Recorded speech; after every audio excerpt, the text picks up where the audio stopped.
membebani orang lain. Gini ya, kalau kita tidak bisa membantu orang tua, setidaknya kita jangan jadi beban lah di keluarga itu.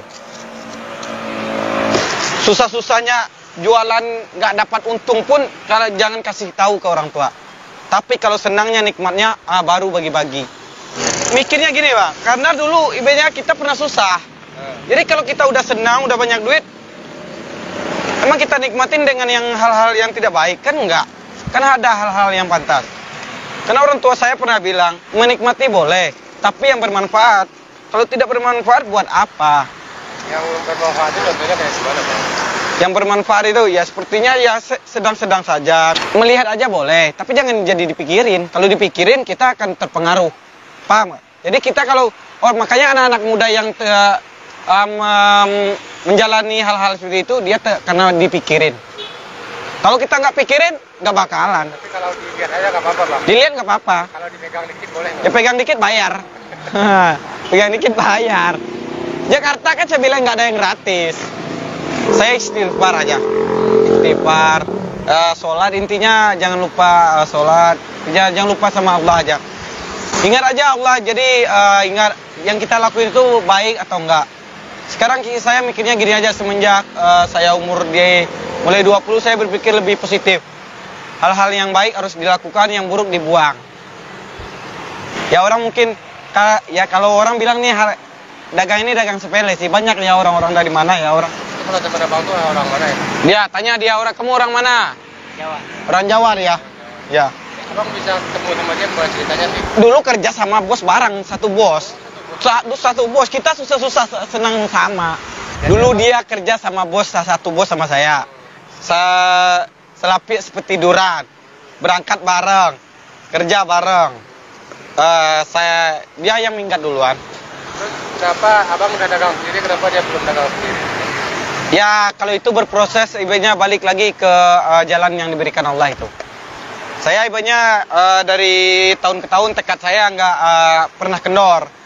Kalau dia sering pulang kampung nih, tanya aja sama dia sering pulang kampung. Kalau saya sejak berangkat saya nggak pernah pulang kampung, jadi duitnya saya simpan buat modal, karena saya punya tekad dalam tahun-tahun ke depan saya harus memiliki usaha. Itu kalau saya itu.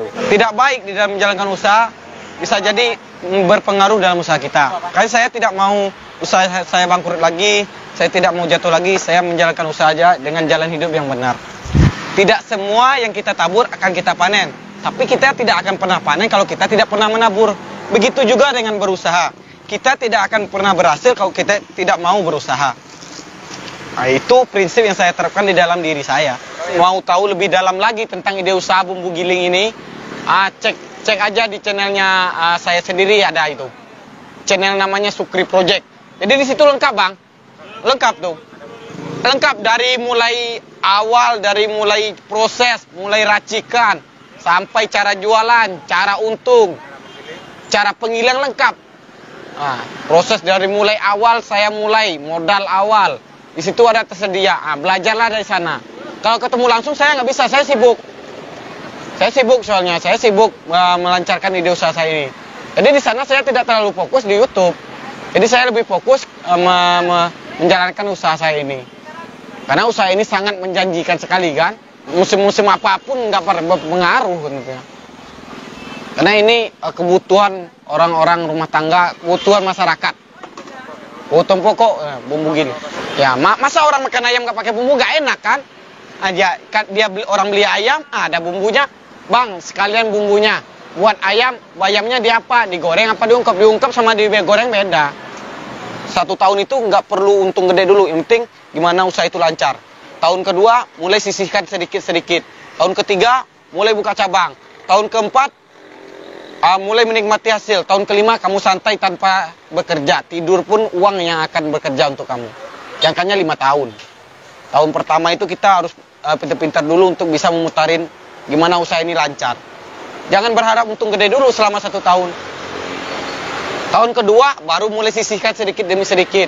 Buat tahun ketiga membuka cabang. Tahun keempat, kita mulai menikmati hasil dari sebuah usaha yang kita jalani semua itu. 1, 2, 3, 4. Tahun kelima, kita menikmati hasil tanpa bekerja. Sambil tidur pun duit yang bekerja. Kalau orang cerdas itu tuh caranya tuh.